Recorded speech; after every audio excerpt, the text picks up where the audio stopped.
August 17, 1943. The skies above the New Guinea jungle were a contested arena, a deadly chessboard where every move meant life or death. On that morning, a young American pilot climbed into his cockpit, his stomach a knot of cold fear. He was flying out to face a superior number of enemy fighters, a scenario that had become a death sentence for so many of his friends. But this mission was different. Hidden inside his aircraft was a secret single, illegal modification made by a desperate mechanic in the dead of night.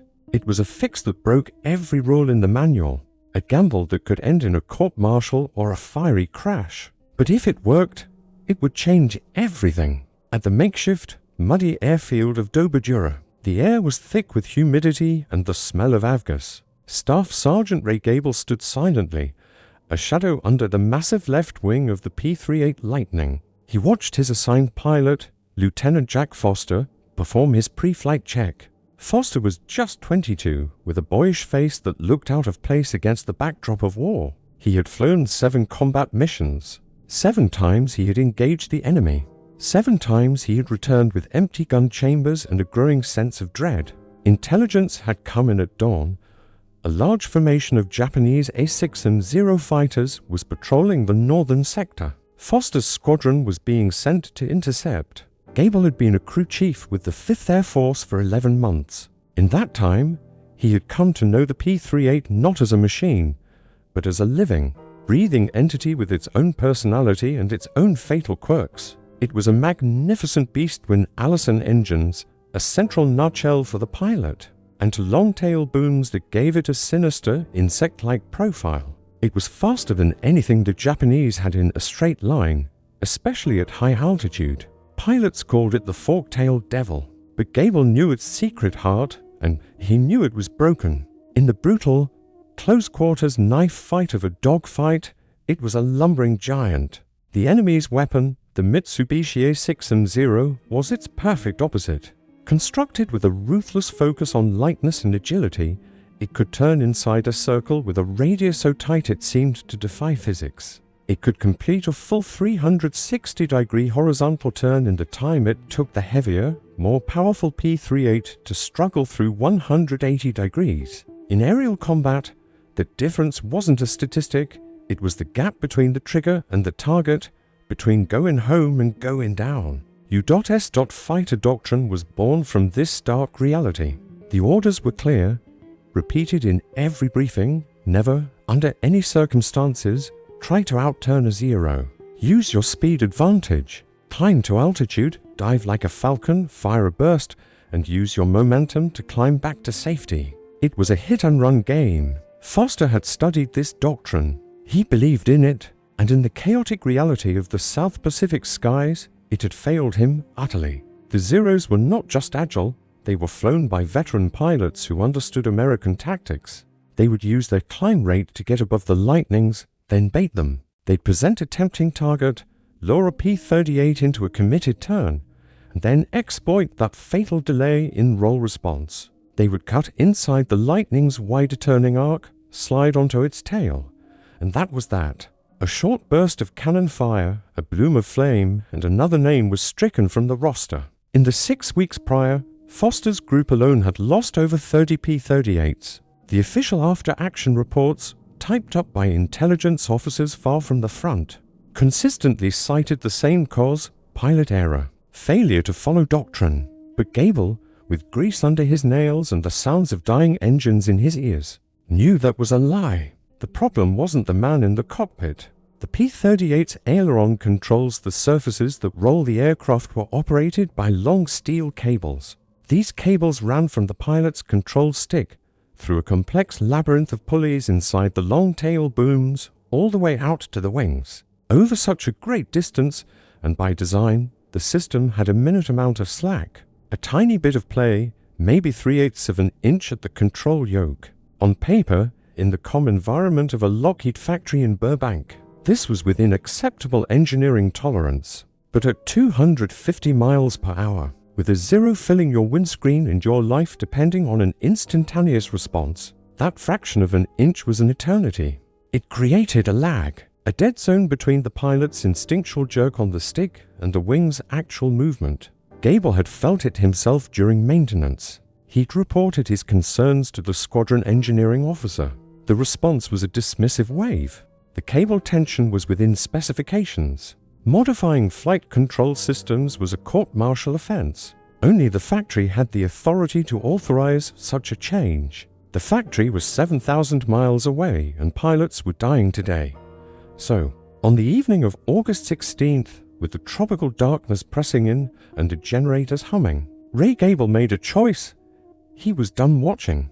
In the quiet of the maintenance hangar, illuminated by a single, swaying work light, he pulled a length of high-tensile piano wire from his toolbox. It was salvaged from a wrecked P-38 that had crash-landed the week before. Using a pair of needle-nose pliers, his hands steady despite the risk, he bent the stiff wire into a crude, narrow U-shape.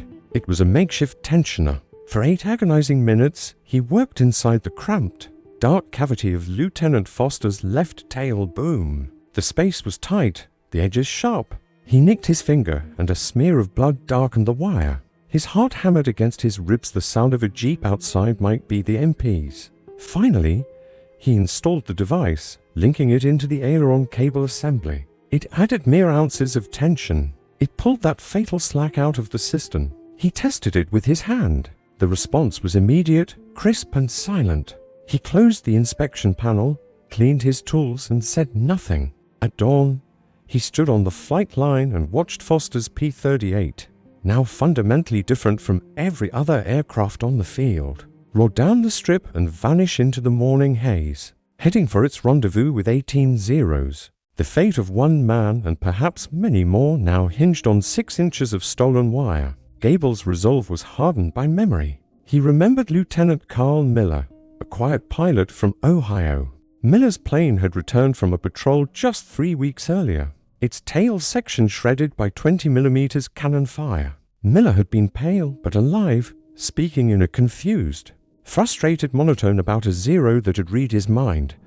He'd tried to brake left, then hard right, but his aircraft felt sluggish, unresponsive. The enemy's bullets, Gable noted as he patched the holes, were clustered in a perfect, tight pattern. That was the mark of a masterful deflection shot. The Zero pilot had led his aim perfectly, anticipating exactly where Miller's plane would be a split second in the future.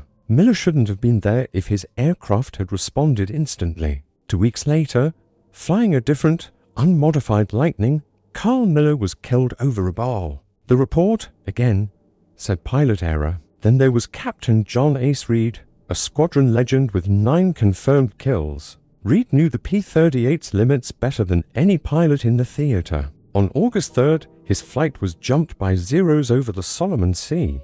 Radio transcripts later revealed his final, confused transmission. "My controls are mushy. They're not responding."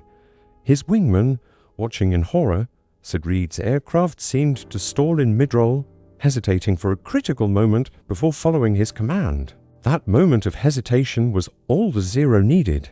The official finding was a tragic case of pilot error, likely due to combat fatigue. But Gable and the other ground crew, who had tuned Reed's plane to perfection, didn't believe it. They shared glances, spoke in low tones, but were powerless against the official record. By mid-August, the mess hall had too many empty seats. Every pilot who returned from a scrape told a similar story: of faint lag, a feeling of flying through thick air, a momentary resistance before the plane obeyed. Most chalked it up to the nature of their heavy fighter. It was a trade-off for speed and firepower. But Gable had developed a diagnostic test. During his cable tension checks, he would pluck the steel lines like a guitar string. They were in spec, but they were wrong. The evidence was in the sound and in the growing list of the dead. So what is the duty of a soldier when he knows a secret that is getting men killed, and the very rulebook designed to protect them is the instrument of their doom? The night before the mission, Lieutenant Foster had found Gable in the maintenance bay. The young pilot's bravado was gone, replaced by a hollow-eyed exhaustion. "Sergeant," he'd said, his voice barely above a whisper, "is there anything you can do?" He was asking for a miracle, for a fighting chance. Gable had looked at him, this kid who should have been back in Iowa working harvest, and made a promise. The hangar was a cathedral of shadows. The only sounds the buzz of jungle insects and the distant rumble of a generator. The piano wire was stubborn, fighting the pliers. The cramped interior of the P-38's boom was a metal jungle, snagging his coveralls, scraping his skin. When the tiny clevis pin slipped from his grease-slick fingers, it fell into the darkness with a faint, mocking tink. Failure meant Foster's death and likely his own disgrace. When the pin was finally secured and he pulled the cable, the result was transformative. The slack was gone. The connection between human will and machine response was now direct, unmediated, pure. Foster picked a target at the edge of the formation, his gun sight pipper settling on the red Hinomaru. He fired a burst. The Zero pilot, a veteran, reacted instantly with a snap roll to the right and a diving turn. On every previous mission, this was the moment Foster would feel it, that sickening, lagging sensation as his heavier plane began its slow, reluctant roll to follow, giving the enemy time to escape. But this time, there was nothing. No lag. This time the rounds connected, walking up the Zero's fuselage. A flash of flame, a puff of black smoke, and the enemy fighter spun away. His wingman's voice crackled in his headset. Bandits. High at 6 o'clock. To more Zeros, having seen their comrade fall, were diving on him with murderous intent. Every fiber of his training, every line of the doctrine, screamed at him to shove the throttles forward and run, to use his speed to escape. But in that crystal-clear moment, Foster understood the doctrine was built for a broken airplane. He had a fixed one. Instead of running, he did the unthinkable. He reefed the control stick hard back and to the left, executing a savage, high-G reversing turn directly into his attackers. The lightning whirled around with an agility that stole his breath. The lead Zero pilot, committing to his diving attack, had not anticipated this. He tried to adjust, but it was too late. Foster was now inside his turn, the Zero filling his windscreen. A short, close-range burst was all it took. In less than 60 seconds, Jack Foster had done what was considered tactically suicidal. He had outturned 3 of the world's finest turn fighters and scored 2 confirmed kills. Back on the ground at WWII, the shaking in Foster's hands was so violent he could barely unclip his oxygen mask. He climbed down from the cockpit, his flight suit soaked with cold sweat. He found Gable standing apart from the celebrating ground crew. From high above, Captain Frank Royce, a respected flight leader, had witnessed the entire duel through his canopy. He had seen Foster's P-38 perform maneuvers that defied the known laws of physics, governing the lightning. Royce was a pragmatist. He didn't believe in miracles, he believed in mechanics. He found Gable later that day. "Sergeant," he said, cutting through any pretense, "what in God's name did you do to Lieutenant Foster's airplane?" Gable, knowing the jig was up, confessed everything. Royce listened, nodded, and issued his own order. "Do it to mine." Not with a memo from headquarters, but with a whispered conversation between a sergeant and a captain. That night, Gable modified Royce's plane, then his entire flight. A quiet, underground network was born, spreading from pilot to pilot, mechanic to mechanic, across the battered airfields of New Guinea.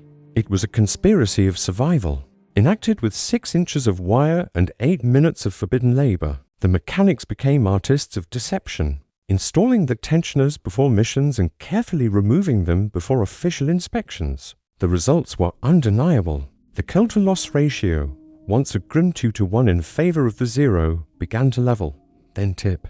Pilots who had been merely surviving began fighting with aggressive confidence. They could now reverse a disadvantage, could now risk a turning fight and live. The psychological impact was profound, but it was no longer just on the Americans. The Japanese noticed first. Veteran Zero pilots, aces with dozens of kills, began filing confused. Frustrated reports. The American fork-tailed devils were behaving differently. They were rolling into turns faster, reversing direction with shocking abruptness. Tactical sequences that had been reliably fatal for months were now failing. The Zero's greatest strength, its supernatural agility, was being neutralized by something the Japanese couldn't see or understand. They examined wreckage of downed P-38s but found no new gadgets, no secret weapons. The modification was invisible, hidden in the cable runs. Looking for all the world like original equipment, the uncertainty bred caution. The hunter's confidence was shattered. By October, intercepted Japanese communications revealed new standing orders. Avoid engaging P-38 formations, unless possessing a 3-to-1 numerical advantage. The technological tide of the Pacific Air War had turned on a tiny, illegal piece of wire. The modification was never officially sanctioned during the conflict. Later, a Lockheed engineering team, investigating field reports of improved handling, discovered the makeshift tensioners. They tested the concept, validated its safety and effectiveness, and formally incorporated a refined version into later production models. Ray Gable's name appears in no patent, no official report, no citation for merit. He finished his tour, mustered out of the service, and returned to California, where he opened a small, unassuming garage. He rarely spoke of the war.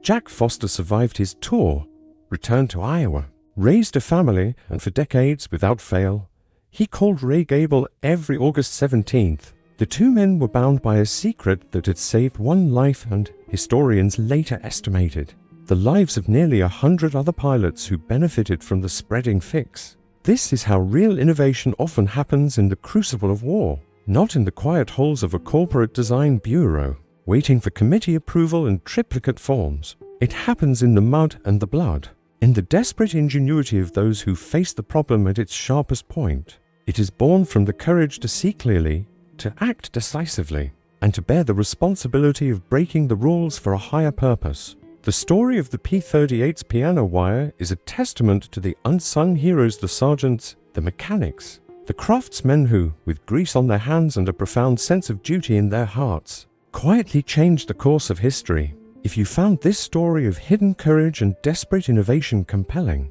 please take a second to like this video. It truly helps Winds of Thought share more of these forgotten, pivotal chapters with you. Our channel is dedicated to unearthing the tales that slipped between the pages of the history books. Subscribe and hit the bell to join our growing community. We'd love to hear from you. Where are you joining us from today? Drop a comment below and say hello.